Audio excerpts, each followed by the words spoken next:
Hello friends, welcome to my channel. आज की जो आपकी क्लास है वो है यूपी ट्रिपल एस सी लेखपाल की। ये क्लास आपकी उत्तर प्रदेश में लेखपाल का जो आपका एग्ज़ाम होने वाला है उसके लिए मोस्ट इम्पॉर्टेंट है, क्योंकि इसमें आपके सभी प्रीवियस ईयर क्वेश्चन पेपर हैं। तो इसमें आपकी हिस्ट्री, भारत का भूगोल, सामान्य विज्ञान, पारिस्थितिकी तंत्र, ये आपकी क्लासें कंप्लीट हो गई हैं। आज जो हमारी क्लास रहेगी वो है भारतीय अर्थव्यवस्था। तो सबसे पहले आप हमारे चैनल को सब्सक्राइब कर लीजिए ताकि कोई वीडियो नोटिफिकेशन आए तो आप तक पहुंच जाए। तो चलिए शुरू करते हैं आज की अपनी क्लास की अर्थव्यवस्था। इसमें जो आपका पहला टॉपिक है वो है नीतिगत आयाम, और इसमें भी है पहला राष्ट्रीय आय और बजट। सबसे पहला पॉइंट है भारत की राष्ट्रीय आय का आकलन करने वाली संस्था है, तो वो राष्ट्रीय सांख्यिकी कार्यालय है, जो पूर्व में केंद्रीय सांख्यिकी संगठन था। अगला पॉइंट है बजट की घोषणा के लिए प्रयुक्त पारिभाषिक शब्द है, तो वार्षिक वित्तीय विवरण। नेक्स्ट पॉइंट है पहला भारतीय बजट 1952 में प्रस्तुत किया गया था, तो सीडी देशमुख के द्वारा। नेक्स्ट पॉइंट है सकल राष्ट्रीय आय हमेशा निवल राष्ट्रीय आय से अधिक होती है, क्योंकि इसमें सम्मिलित होती है, तो पूंजी खपत भत्ता सम्मिलित होता है। अगला पॉइंट है 1947 में भारत में प्रति व्यक्ति की वार्षिक आय थी, तो 249 रुपये 60 पैसे थी। अगला पॉइंट है वस्तु एक सेवा कर यानी कि जीएसटी को कितने घटकों में विभाजित किया गया है, तो जीएसटी 3 घटकों में विभाजित की गई है। अगला पॉइंट है कराधान कानून संशोधन अधिनियम 2017 ने किससे स्वच्छ ऊर्जा उपकर को प्रस्तापित किया है, तो वो जीएसटी प्रतिपूर्व उपकर को स्वच्छ ऊर्जा उपकर को स्थापित किया है। नेक्स्ट पॉइंट है एकीकृत कम लागत स्वच्छता योजना के लिए केंद्र सरकार द्वारा कितने % सब्सिडी प्रदान की जाती है, तो 75% सब्सिडी प्रदान की जाती है। अगला पॉइंट है वर्तमान में वस्तु एवं सेवा कर गुड्स एंड सर्विस टैक्स यानी कि जीएसटी नामक नई कर व्यवस्था के लिए उच्चतम प्रतिशत स्लैब है, तो वो 28% है। तो 2019 का ये प्रश्न था, तब 28% था, लेकिन अब वर्तमान में 2026 में 40% है। अगला क्वेश्चन है सामानों के वर्गीकरण के लिए प्रयोग होने वाले सामंजस्य वस्तु विवरण और कोडिंग प्रणाली के लिए लाभकारी होगी, तो सीमा शुल्क और उत्पाद शुल्क के लिए सामानों का वर्गीकरण। अगला पॉइंट है भारत में कृषि आयकर लगाया जा सकता है, तो राज्य सरकारों द्वारा। नेक्स्ट पॉइंट है भारत में अप्रत्यक्ष कर की श्रेणी में है, तो सेवा कर। अगला पॉइंट है भारत में आयकर को कहा जाता है, तो प्रत्यक्ष और प्रगामी आयकर को कहा जाता है। नेक्स्ट पॉइंट है आर्थिक विकास का एक अच्छा संकेतक किसमें निरंतर वृद्धि है, तो ग्रॉस डोमेस्टिक प्रोडक्ट यानी कि जीडीपी में निरंतर वृद्धि है। अगला पॉइंट है संसाधनों का उपयोग करने की आवश्यकता और उन्हें भविष्य के लिए संरक्षित करना, इन दोनों को संतुलित करने को क्या कहा जाता है, तो इन्हें सतत विकास कहा जाता है। ये सब आपके यूपीएसआई में पूछे हुए प्रश्न हैं 2021 में और 2017 में। अगला पॉइंट है आय के 5 मदों के तहत दी गई आय को जोड़ने के बाद प्राप्त राशि को कहा जाता है, तो प्राप्त राशि को सकल कुल आय कहा जाता है। अगला पॉइंट है भारत में विकास मामलों पर निर्णय लेने और विचार विमर्श करने के लिए सर्वोच्च निकाय के रूप में गठन किया गया था, तो राष्ट्रीय विकास परिषद का गठन किया गया था। नेक्स्ट पॉइंट है वह संकेतक जो आय की असमानता समता को मापने के लिए उपयोग किया जाता है, तो वो गिनी गुणांक है। नेक्स्ट पॉइंट है एक अर्थव्यवस्था यदि उत्पादन संसाधनों की कमी से जूझ रही है तो कुल खर्च में वृद्धि का कारण होगा, तो वो सांकेतिक आय और कीमतों में वृद्धि। नेक्स्ट पॉइंट है वित्त मंत्री द्वारा बजट की प्रस्तुति के संदर्भ में सही कथन है, तो किसी चुनाव वर्ष में बजट 2 बार पेश किया जा सकता है, पहली बार लेखानुदान प्राप्त करने हेतु कुछ महीनों के लिए और दूसरी बार पूरी तरह से। अगला पॉइंट है वह बजट जिसमें प्रत्येक अवधि के लिए सभी खर्चों को न्यायोचित होना चाहिए, तो वो शून्य आधारित बजट होगा। नेक्स्ट पॉइंट है रेल बजट के संदर्भ में सही कथन है, तो पहला है भारतीय रेल का बजट संसद में अलग से प्रस्तुत किया जाता है और इसे अलग से निपटाया जाता है। वर्ष 2015 से रेल बजट को सामान्य बजट में समाहित कर दिया गया है। दूसरा है प्राप्तियां और व्यय से जुड़ी राशि वार्षिक वित्तीय विवरण अथवा बजट में जोड़ी जाती हैं। नेक्स्ट है रेल की प्राप्तियां और व्यय भारत की समेकित निधि का हिस्सा है। अगला पॉइंट है भारत का आर्थिक सर्वेक्षण प्रत्येक वर्ष सरकारी तौर पर प्रकाशित किया जाता है, तो वो भारत सरकार के वित्त मंत्रालय द्वारा प्रकाशित किया जाता है।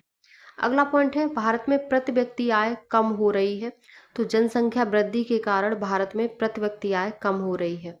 अगला पॉइंट है प्राथमिक घाटा को मापा जाता है। सबसे पहले जो घाटा है उसको मापा जाता है, तो उसको राजकोषीय घाटा और ब्याज भुगतान में मापा जाता है। नेक्स्ट पॉइंट है भारत की राष्ट्रीय अर्थव्यवस्था का सबसे बड़ा स्रोत क्या है, तो सेवा क्षेत्र है। अगला पॉइंट है संयुक्त राष्ट्र विकास परिषद यानी कि यूएनडीपी ने निर्धनता की निम्नलिखित श्रेणी की पहचान की है। वह श्रेणी है तो आय निर्धनता और मानव निर्धनता में। अगला पॉइंट है भारत सरकार की न्यूनतम आय का स्रोत क्या है, तो सीमा शुल्क है।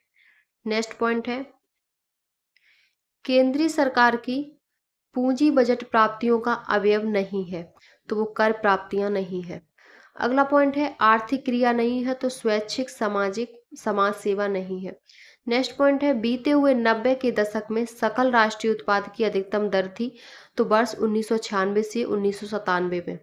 अगला पॉइंट है प्रति व्यक्ति चालू कीमतों पर आय वर्ष 2004 से 5 में सबसे कम थी, तो बिहार में थी, और 2022-23 में सर्वाधिक प्रति व्यक्ति आय गोवा में, जबकि न्यूनतम प्रति व्यक्ति आय बिहार की है। अगला पॉइंट है इस समय यानी कि 2015 उस समय भारत की आय के अनुमान हेतु आधार वर्ष में रूप में प्रयुक्त हो रहा है, तो वो 2011 और 12। अगला पॉइंट है भारत में बचत में सर्वाधिक योगदान करता है, तो घरेलू क्षेत्र। नेक्स्ट पॉइंट है भारत में राष्ट्रीय एवं राज्य स्तर पर निर्धनता के अनुमानों के लिए केंद्रक अभिकरण है यानी कि नोडल एजेंसी है, तो वो योजना आयोग है जो वर्तमान में 2015 में नीति आयोग हो गई है, तो वर्तमान में नीति आयोग नोडल एजेंसी है। अगला पॉइंट है आयकर अधिनियम की धारा 88 के अंतर्गत कर छूटों को समाप्त करने की अनुशंसा की थी, तो वो केलकर समिति ने की थी, केलकर कमेटी। अगला पॉइंट है भारत में राष्ट्रीय आय का प्रथम मापन किया था, तो दादा भाई नौरोजी द्वारा। अगला पॉइंट है आर्थिक नियोजन के युग में आरंभ से भारत की सकल राष्ट्रीय आय में कृषि क्षेत्र का हिस्सा पहले बढ़ा और फिर कम हुआ। नेक्स्ट पॉइंट है मार्केट कैप का परिणाम उसके जीडीपी से अधिक है, तो यूएसए की। अगला पॉइंट है जीएनपी यानी कि सकल राष्ट्रीय उत्पाद में श्रम की भागीदारी कम है, क्योंकि कीमतों की तुलना में मजदूरी कम है, इसीलिए श्रम की भागीदारी कम है। अगला पॉइंट है राष्ट्र की संपदा में शामिल नहीं किया जाता, तो वो मुद्रा पूर्ति को शामिल नहीं किया जाता। नेक्स्ट पॉइंट है यदि एक दी हुई समय अवधि में कीमतें तथा मौद्रिक आय दोनों दुगनी हो जाएं तो वास्तविक आय क्या होगी, तो वास्तविक आय अपरिवर्तित रहेगी। अगला पॉइंट है भारत में 2009 और 2010 में स्वास्थ्य पर लोक व्यय जीडीपी के प्रतिशत के रूप में, तो वो 1.09%। अगला पॉइंट है नेक्स्ट पॉइंट है पेमेंट ऑफ ग्रेच्युटी एक्ट 1972 के अनुसार ग्रेच्युटी भुगतान की अधिकतम सीमा है। अधिकतम सीमा 10 लाख है और वर्तमान में 20 लाख रुपए है। अगला पॉइंट है भारत में कर्मचारियों के महंगाई भत्ते के निर्धारण का आधार है, तो उपभोक्ता मूल्य सूचकांक। नेक्स्ट पॉइंट है भारतीय अर्थव्यवस्था ने सर्वाधिक समृद्धि दर प्राप्त की है, तो 2006-07 में। अगला पॉइंट है आयकर विभाग द्वारा जारी पैन कार्ड प्रयोग नहीं किया जा सकता, तो पते का प्रमाण में प्रयोग नहीं किया जा सकता। अगला है आपका टॉपिक राजस्व एवं राजकोषीय नीति घाटा। तो इसमें सबसे पहला पॉइंट है सरकार की आय का सबसे बड़ा हिस्सा प्राप्त होता है, तो जीएसटी से। नेक्स्ट पॉइंट है एक गैर योजना व्यय का सबसे महत्वपूर्ण आइटम है, तो ब्याज का भुगतान। अगला पॉइंट है राजस्व व्यय का एक उदाहरण है, तो एक प्रिंटर की मरम्मत। अगला पॉइंट है भारत में एक वित्तीय वर्ष की अवधि है, तो 1 अप्रैल से 31 मार्च। अगला पॉइंट है 14वें वित्त आयोग के अध्यक्ष थे, तो वाई.बी. रेड्डी। वर्तमान में 16वां वित्त आयोग है और इसके अध्यक्ष अरविंद पनगड़िया हैं। अगला पॉइंट है सचिव यानी कि राजस्व के पूर्ण निर्देशन एवं नियंत्रण में कार्य करता है, तो राजस्व विभाग पूरा कार्य करता है। अगला पॉइंट है सरकार की कराधान और सार्वजनिक व्यय नीतियों को सामूहिक रूप से क्या कहा जाता है, तो इन सबको कहा जाता है राजकोषीय नीति। अगला पॉइंट है नीतिगत उपायों के व्यापार मिश्रण में शामिल होता है, तो राजकोषीय प्रोत्साहन शामिल होता है। नेक्स्ट पॉइंट है सरकारी खर्चे के स्रोत हैं, तो ऋण का विस्तार। अगला पॉइंट है यदि कोई भी देश व्यापार घाटे में है तो इसका मतलब होता है कि देश के घरेलू उद्योग घरेलू उद्योग अंतर्राष्ट्रीय प्रतिस्पर्धा में पीछे हैं। अगला पॉइंट है जीएसटी परिषद का अध्यक्ष है तो केंद्रीय वित्त मंत्री जीएसटी परिषद का अध्यक्ष होता है। अगला पॉइंट है वह वक्र जो कर की दरों तथा सरकारी राजस्व के बीच संबंध को दर्शाता है तो लेफर वक्र है। अगला पॉइंट है अर्थव्यवस्था की वृद्धि दर को बढ़ाना तथा लोगों को सामाजिक न्याय दिलाना दोनों ही मुख्य उद्देश्य हैं तो राजकोषीय नीति के। नेक्स्ट पॉइंट है संघ के बजट में राजस्व व्यय की सबसे बड़ी मद प्राय होती है तो राज्यों को अनुदान। अगला पॉइंट है भारत में प्रत्यक्ष कर कोड संबंधित है तो आयकर से। अगला पॉइंट है जब सरकार की वर्तमान आय अपने मौजूदा खर्च की तुलना में कम होती है तो उसे क्या कहते हैं तो उसे राजस्व घाटा कहते हैं। अगला पॉइंट है भारत सरकार की राजकोषीय नीति का उद्देश्य नहीं है तो पूर्ण रोजगार ये भारत सरकार की राजकोषीय नीति का उद्देश्य नहीं है। नेक्स्ट पॉइंट है केंद्र सरकार के बजट में चालू खातों में व्यय की सबसे बड़ी मद है तो ब्याज भुगतान। अगला पॉइंट है वित्त मंत्रालय ने वर्ष 2005 के बजट से परिणाम बजट का विचार लागू किया। इसके अंतर्गत परिणामों की यथार्थता सत्यापित करने का दायित्व होगा तो दायित्व होगा वित्त मंत्रालय और योजना आयोग का संयुक्त रूप से। अगला पॉइंट है भारत में सकल घरेलू बचतों का सर्वाधिक हिस्सा है तो भौतिक परिसंपत्तियों का। नेक्स्ट पॉइंट है लेखानुदान संघ सरकार को अनुमति प्रदान करता है तो निश्चित अवधि के लिए भारतीय संचित निधि से धन निकालने के लिए अनुमति प्रदान करता है। अगला पॉइंट है भारत में दीर्घकालीन राजकोषीय नीति की घोषणा की गई थी तो बीपी सिंह द्वारा की गई थी। अगला पॉइंट है मुद्रास्फीति की दरें आधारित होती हैं तो थोक मूल्य सूचकांक पर आधारित होती हैं। नेक्स्ट पॉइंट है भारत सरकार द्वारा नहीं लगाया जाता तो मार्ग कर यानी कि टोल टैक्स नहीं लगाया जाता। अगला पॉइंट है मोड बेट संबंधित है तो मूल्य वर्धित कर बेट से संबंधित है। अगला पॉइंट है भारत में पहली बार व्यय कर लगाने का सुझाव दिया था तो कॉलडोन ने पहली बार व्यय कर लगाने का सुझाव दिया था। अगला पॉइंट है वह कर जो संघ द्वारा लगाया तथा वसूला जाता है किंतु संघ तथा राज्यों में बांटा जाता है तो वो कृषि आय के अतिरिक्त अन्य पर कर है। अगला पॉइंट है केलकर समिति ने अपनी दूसरी रिपोर्ट में निगम कर को घटाकर कितना कर दिया तो 30% करने का सुझाव दिया। अगला पॉइंट है भारत में केंद्र सरकार की कर आय के दो सबसे बड़े स्रोत हैं तो जीएसटी और निगम कर। जीएसटी 18%, निगम कर 18% और आयकर 22%।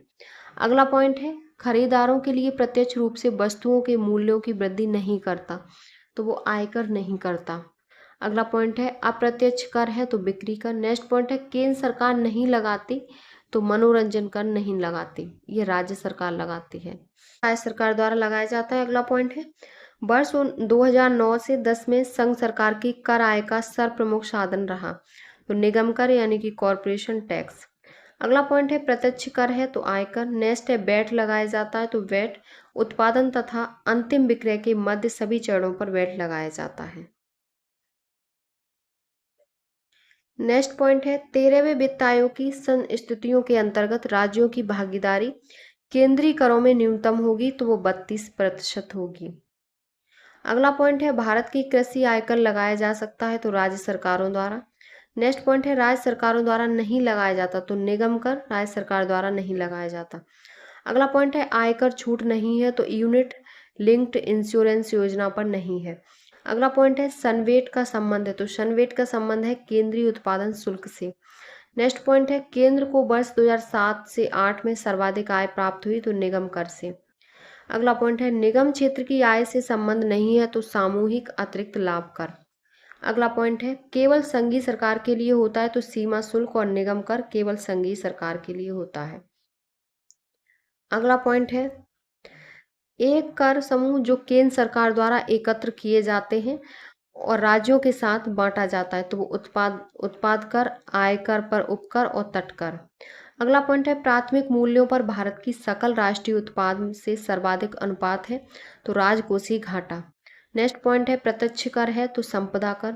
अगला पॉइंट है वर्ष 13-14 में संघीय सरकार के कर आगम साधनों में सबसे बड़ा स्रोत है तो वो सामूहिक कर है, वर्तमान में जीएसटी है। अगला पॉइंट है स्मार्ट सिटीज मिशन में जल तथा मलजल का वित्त पोषण जिस राजस्व से होगा वो है, तो वो संपत्ति कर है। नेक्स्ट पॉइंट है स्वच्छ भारत कार्यक्रम हेतु केंद्र सरकार ने 6 नवंबर 2015 को उपकर लगाया है, तो इस उपकर की दर क्या है, तो 0.50% है। अगला पॉइंट है यदि प्राथमिक घाटे में ब्याज भुगतान को सम्मिलित कर लिया जाए तो यह बराबर होता है, तो राजकोषीय घाटे के बराबर होता है। नेक्स्ट पॉइंट है हाल ही में वर्षों में संघीय सरकार के बजट में व्यय की सबसे बड़ी मद रहा, तो ब्याज की अदायगी।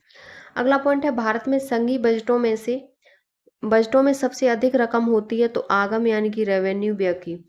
अगला पॉइंट है 2025-26 आयात एवं निर्यात पर लगाए जाने वाले कर को जाना जाता है, तो सीमा कर के नाम से। नेक्स्ट पॉइंट है भारत सरकार के बजट के कुल घाटे में सबसे अधिक योगदान है, तो राजकोषीय घाटे का। नेक्स्ट पॉइंट है वर्ष 2000 और 2001 में केंद्रीय बजट में राजकोषीय घाटा स्थिर रखा गया था, तो 5.1% पर, और वर्तमान में ये 4.3 रखा गया है।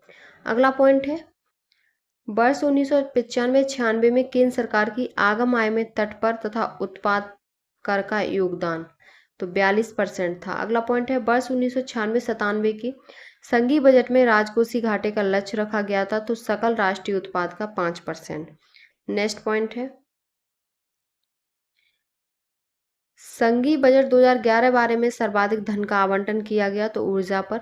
अगला पॉइंट है 13 फरवरी 2014 को लगातार 6वीं बार शून्य घाटे का बजट प्रस्तुत किया, तो जम्मू तथा कश्मीर ने। नेक्स्ट पॉइंट है संघ बजट 2010-11 में राजकोषीय घाटा अनुमानित है, तो जीडीपी का 5.5%। अगला पॉइंट है यदि सकल राजकोषीय घाटे में से ब्याज भुगतान को निकाल दिया जाए तो अवशेष को कहा जाएगा, तो अवशेष को सकल प्राथमिक घाटा कहा जाएगा। नेक्स्ट पॉइंट है 12वें वित्त कमीशन की सिफारिशों के अनुसार वर्ष 2009-10 तक केंद्र एवं राज्यों का राजस्व घाटा होना चाहिए, तो 0%। अगला पॉइंट है राजस्व घाटे की अपेक्षा राजकोषीय घाटा सदैव कैसा रहता है, तो अधिक रहेगा। अगला पॉइंट है राजकोषीय उत्तरदायित्व एवं बजट प्रबंधन अधिनियम भारतवर्ष में पारित किया गया था, तो 2003 में। नेक्स्ट पॉइंट है संघीय सरकार के बजटों में राजकोषीय घाटे की बड़े भाग की पूर्ति की जाती है, तो घरेलू उधारों में पूर्ति की जाती है। नेक्स्ट पॉइंट है संघीय बजट 2005-06 में प्राप्तियों का सबसे बड़ा स्रोत था, तो उत्पाद कर। अगला पॉइंट है आर्थिक सर्वेक्षण प्रतिवर्ष संसद में प्रस्तुत किया जाता है, तो आगामी वर्ष के बजट के प्रस्तुतिकरण के पूर्व। अगला पॉइंट है चालू खाते में रुपए की पूर्ण परिवर्तनीयता को घोषित किया गया है, तो 1994 से। नेक्स्ट पॉइंट है जिला साख योजना बनाई जाती है, तो लीड बैंक के अंतर्गत।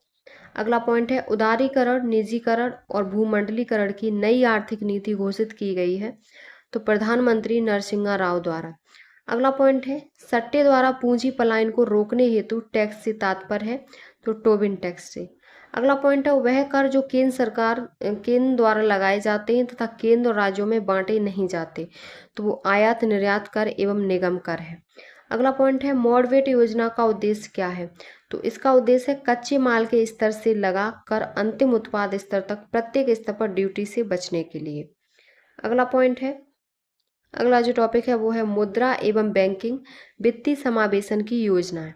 सबसे पहले है कृषि तथा ग्रामीण क्षेत्रों को वित्त पोषण करने वाली एक केंद्रीय या शीर्ष संस्था कौन सी है, तो वो नाबार्ड है। अगला पॉइंट है वह संगठन जो भारत में सभी जिलों के लिए ग्रामीण उधार योजनाएं तैयार करता है, तो वो नाबार्ड है।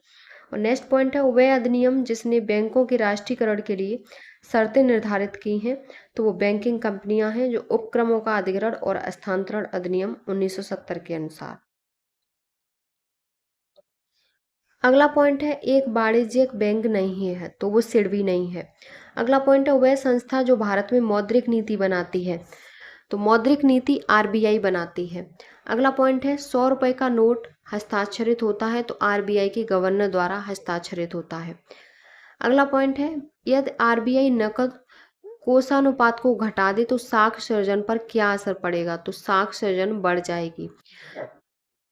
अगला पॉइंट है बैंक दर का अर्थ क्या है, तो देश के केंद्रीय बैंक द्वारा ली जाने वाली आधिकारिक ब्याज दर है। अगला पॉइंट है 10 रुपए के नोट पर हस्ताक्षर होता है, तो आरबीआई गवर्नर की। नेक्स्ट पॉइंट है भारत में वह बैंक जो सार्वजनिक क्षेत्र का बैंक नहीं है, तो वो फेडरल बैंक नहीं है। अगला पॉइंट है वह बैंक जिसने सर्वप्रथम इंटरनेट बैंकिंग सेवाएं की पेशकश की थी, तो वो आईसीआईसीआई बैंक थी। अगला पॉइंट है एक सहकारी समिति के गठन के लिए न्यूनतम कितने सदस्यों की आवश्यकता होती है, तो 10 सदस्यों की आवश्यकता होती है। नेक्स्ट पॉइंट है आयात निर्यात बैंक स्थापित हुआ था तो 1982 में। नेक्स्ट पॉइंट है एक सामान्य वही खाता जो लोगों के खातों के अलावा उनकी परिसंपत्तियों और देयताओं से संबंधित होता है, तो वो वास्तविक खाता होता है। अगला पॉइंट है भारत में सार्वजनिक क्षेत्र में बैंकों में सबसे बड़ा बैंक है तो स्टेट बैंक ऑफ इंडिया है। अगला पॉइंट है the imperial bank of India को राष्ट्रीयकरण के पश्चात नाम दिया गया। पहले इसका नाम द इंपीरियल बैंक था, इसका जब राष्ट्रीयकरण हो गया तो ये भारतीय स्टेट बैंक का नाम दे दिया गया। नेक्स्ट पॉइंट है भारत में कृषि और संबंधित क्रियाकलापों को किसके द्वारा सबसे अधिक उधार प्रदान किया गया है, तो वाणिज्यिक बैंक के द्वारा सबसे अधिक उधार प्रदान किया गया है। अगला पॉइंट है मुद्रा का तात्पर्य होता है तो मूल्य का मापक। नेक्स्ट है 1 रुपए के नोट पर हस्ताक्षर होते हैं तो वित्त सचिव के। 1 रुपए के नोट पर हस्ताक्षर वित्त सचिव के होते हैं, बाकी सबके नोट पे आरबीआई गवर्नर के हस्ताक्षर होते हैं। अगला क्वेश्चन है रिजर्व बैंक ऑफ इंडिया की स्थापना कब हुई, तो अप्रैल 1935 में हुई, 1 अप्रैल 1935। नेक्स्ट पॉइंट है वह प्रथम माइक्रो वित्त कंपनी जो भारत में अगस्त 2015 में एक बैंक के रूप में परिवर्तित हो गई, तो वो बंधन बैंक थी। अगला पॉइंट है एक द्रव्यता अनुपात है तो चालू अनुपात। नेक्स्ट पॉइंट है ऐसा राज्य जहां कोई क्षेत्रीय ग्रामीण बैंक नहीं है, तो वो सिक्किम है। नेक्स्ट पॉइंट है वाणिज्यिक बैंकों के दूसरे राष्ट्रीयकरण में कितने बैंकों का राष्ट्रीयकरण हुआ था, तो वो 6 बैंकों का राष्ट्रीयकरण हुआ था। अगला पॉइंट है डिजिटल मुद्रा का एक रूप है तो बिटकॉइन एक डिजिटल मुद्रा है।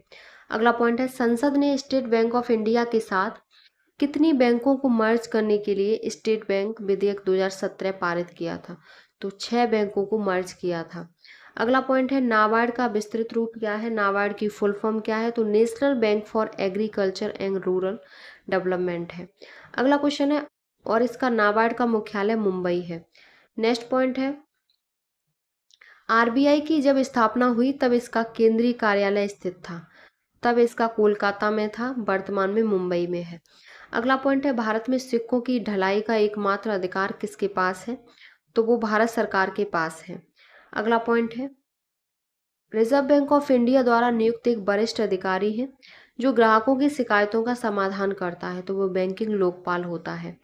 अगला पॉइंट है केंद्रीय मंत्रिमंडल ने क्षेत्रीय ग्रामीण बैंकों को आरआरबी के पुनः पूंजीकरण की योजना को तक विस्तार की मंजूरी दे दी है, तो वर्ष 2020 तक 2020 में विस्तार की मंजूरी दे दी है। अगला पॉइंट है वह बैंक जिसके द्वारा सिंपली क्लिक क्रेडिट कार्ड योजना प्रारंभ की गई, तो वो एसबीआई थी। अगला पॉइंट है पूर्ति अपनी मांग का सृजन स्वयं करती है, कथन किसका है, तो जेबीसी का है। अगला पॉइंट है वह संगठन जो भारत में मुद्रास्फीति लक्ष्यीकरण करता है, तो वो भारतीय रिजर्व बैंक है। नेक्स्ट पॉइंट है वह अधिनियम जो भारत से बाहर रहने वाले व्यक्तियों द्वारा प्रतिभूति के स्थानांतरण या निर्गम के लिए विनियमन प्रदान करता है, तो वो विदेशी मुद्रा प्रबंधन अधिनियम है, यानी कि फेमा। अगला पॉइंट है भारत में प्रत्यक्ष विदेशी निवेश को नियंत्रित करता है, तो भारतीय रिजर्व बैंक। नेक्स्ट पॉइंट है राष्ट्रीय कृषि और ग्रामीण विकास बैंक नाबार्ड का मुख्यालय स्थित है, तो मुंबई में। अगला पॉइंट है ग्रामीण बैंक के संस्थापक थे तो मोहम्मद यूनिस। नेक्स्ट पॉइंट है विदेशी मुद्रा प्रबंधन अधिनियम लागू हुआ था तो जून 2000 में लागू हुआ था। अगला पॉइंट है 2017 में भारतीय महिला बैंक का विलयन किया गया था। 2017 में भारतीय महिला बैंक का विलय किया गया था, तो विलय भारतीय स्टेट बैंक के साथ किया गया था। अगला पॉइंट है वह बहुपक्षीय बैंक जिसमें सभी अंशधारकों के पास एक समान प्रारंभिक अभिधान शेयर होता है, तो वो न्यू डेवलपमेंट है। अगला पॉइंट है भारतीय बैंकिंग में आरटीजीएस और आईएफएससी का पूरा रूप है, तो आरटीजीएस का मतलब होता है रियल टाइम ग्रॉस सेटलमेंट और आईएफएससी का होता है इंडियन फाइनेंशियल सिस्टम कोड। अगला पॉइंट है मौद्रिक नीति समिति के पदेन अध्यक्ष हैं, तो भारतीय रिजर्व बैंक के गवर्नर होते हैं। अगला पॉइंट है बैंकों के राष्ट्रीयकरण का लक्ष्य है, तो लक्ष्य है जमा राशियों की मात्रा में विस्तार। दूसरा है ग्रामीण और प्राथमिकता वाले क्षेत्रों में प्रवेश और तीसरा है शाखाओं का असीम विस्तार। अगला पॉइंट है गैर बैंकिंग वित्तीय कंपनियों द्वारा प्रदान की जाने वाली किस प्रकार की एटीएम सेवाओं में 100% प्रत्यक्ष विदेशी निवेश की अनुमति दी जाती है, तो वो सफेद लेवल एटीएम प्रकार के सेवाओं में 100% प्रत्यक्ष विदेशी निवेश की अनुमति दी जाती है। नेक्स्ट पॉइंट है एक कर बचत निवेश नहीं है, एक कर बचत निवेश नहीं है, तो ये सावधि जमा यानी कि एफडी ये निवेश नहीं है। अगला पॉइंट है ऐसा कर जिसकी वसूली सिर्फ राज्य कर सकता है, तो वो भूमि राजस्व है। अगला पॉइंट है कौन सी योजना के तहत खोले गए सभी बैंक खातों में 5,000 रुपये ओवरड्राफ्ट की सुविधा दी गई, तो प्रधानमंत्री जनधन योजना थी। अगला पॉइंट है पहला भारतीय राज्य जिसके प्रत्येक परिवार में कम से कम एक सदस्य के पास बैंक खाता है, तो वो केरला है। अगला पॉइंट है देश में मुद्रा की आपूर्ति को नियंत्रित करता है, तो वो भारतीय रिजर्व बैंक आरबीआई नियंत्रित करता है। अगला पॉइंट है रुपए चिन्ह है, तो भारतीय रुपया का। अगला पॉइंट है नेक्स्ट पॉइंट है रुपए की तुलना में वह विदेशी मुद्रा जिसका मूल्य अधिकतम है, तो जब ये पेपर हुआ होगा तब ब्रिटिश पाउंड था, लेकिन वर्तमान में कुवैती दीनार सबसे अधिक है, जिससे भारतीय रुपए की तुलना में 280 या 270 है, 280 रुपए या 270 रुपए है। अगला पॉइंट है 50 रुपए के नोट पर हस्ताक्षर होते हैं, तो रिजर्व बैंक के गवर्नर के। अगला पॉइंट है पुरानी मुद्रा को समाप्त कर उसके स्थान पर नई मुद्रा जारी करने की कार्रवाई कहलाती है, तो वो विमुद्रीकरण कहलाती है। नेक्स्ट पॉइंट है वह समिति जो सार्वजनिक बैंकों में समेकन से संबंधित नहीं है, तो वो रंगराजन समिति है। अगला पॉइंट है नेक्स्ट पॉइंट है हस्तांतरण भुगतान के उदाहरण हैं, तो बेरोजगारी भत्ता, सामाजिक सुरक्षा भुगतान और वृद्धावस्था पेंशन। अगला पॉइंट है भारत सरकार के शिक्षा मंत्रालय द्वारा उच्च शिक्षा वित्तीय संस्थान के गठन हेतु किस बैंक के साथ संयुक्त उपक्रम स्थापित किया गया, तो वो कैनरा बैंक है। अगला पॉइंट है भारतीय लघु उद्योग विकास बैंक सिडबी का मुख्यालय स्थित है, तो सिडबी का मुख्यालय लखनऊ में स्थित है। नेक्स्ट पॉइंट है अगला पॉइंट है वह कथन जो मुद्रा संकुचन के अर्थ की सही व्याख्या करता है, तो वो मुद्रा का मूल्य बढ़ रहा है। अगला पॉइंट है भारतीय रिजर्व बैंक की मौद्रिक नीति का एक साधन नहीं है, तो माल और सेवा कर साधन नहीं है। अगला पॉइंट है आरबीआई द्वारा बैंकों पर जुलाई 2021 में नियमों के उल्लंघन के लिए जुर्माना लगाया गया था, तो वो 14 बैंकों पर जुर्माना लगाया गया था। अगला पॉइंट है बैंकों में उपभोक्ता सेवाओं में सुधार का सुझाव देने के लिए गठन किया गया था, तो वो गोयपेरिया समिति का गठन किया गया था। नेक्स्ट पॉइंट है 12वें वित्त आयोग के अध्यक्ष थे, तो सी रंगराजन अध्यक्ष थे। अगला पॉइंट है भारत में केंद्रीय मौद्रिक नीति प्राधिकरण है, तो आरबीआई है। अगला पॉइंट है सार्वजनिक क्षेत्र का भारतीय बैंक जो इनको रैप रिपोर्ट प्रकाशित करता है, तो वो भारतीय स्टेट बैंक है। अगला पॉइंट है बसेल नामक संबंधित है, तो बैंकिंग सुधार से। बेसल नामक संबंधित है, तो बैंकिंग सुधार से। अगला पॉइंट है वह संस्था जिसकी अध्यक्षता किसी महिला ने नहीं की है, तो वो रिजर्व बैंक ऑफ इंडिया है, जिसकी अध्यक्षता कभी किसी महिला ने नहीं की है। तो bank of India reserve bank of India है जिसकी अध्यक्षता किसी महिला ने नहीं की है। नेक्स्ट पॉइंट है वह राज्य जिसके व्यापार का संचालन भारतीय रिजर्व बैंक नहीं करता, तो वो सिक्किम का नहीं करता और जम्मू और कश्मीर और सिक्किम का नहीं करता।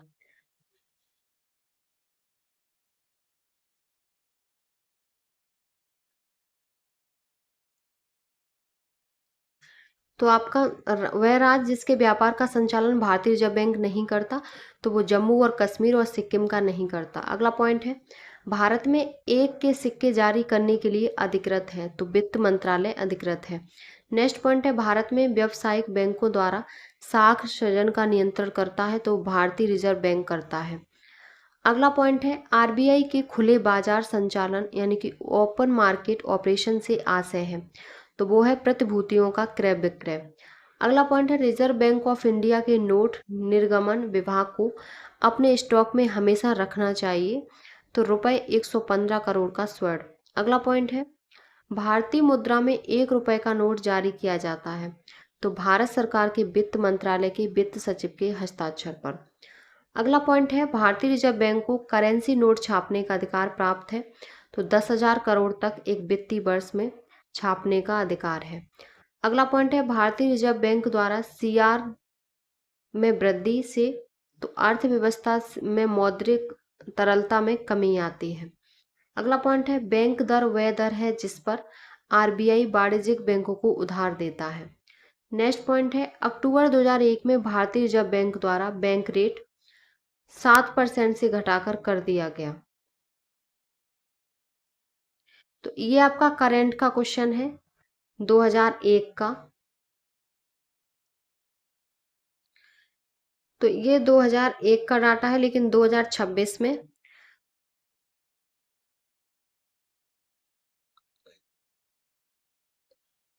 अक्टूबर 2001 में भारतीय रिजर्व बैंक द्वारा बैंक रेट 7% से घटाकर कर दिया गया था तो 6.50%, लेकिन वर्तमान में 2026 में 5.25% कर दिया गया है। अगला पॉइंट है जून 2010 तथा जून 2011 के मध्य रेपो रेट में अंतर की कोटि रही तो 3.35%। ये आपका 2010 और 11 का है। अगला पॉइंट है वह दर जिस पर बैंक भारतीय रिजर्व बैंक को उधार देते हैं वो जानी जाती है तो वो रिवर्स रेपो रेट जानी जाती है।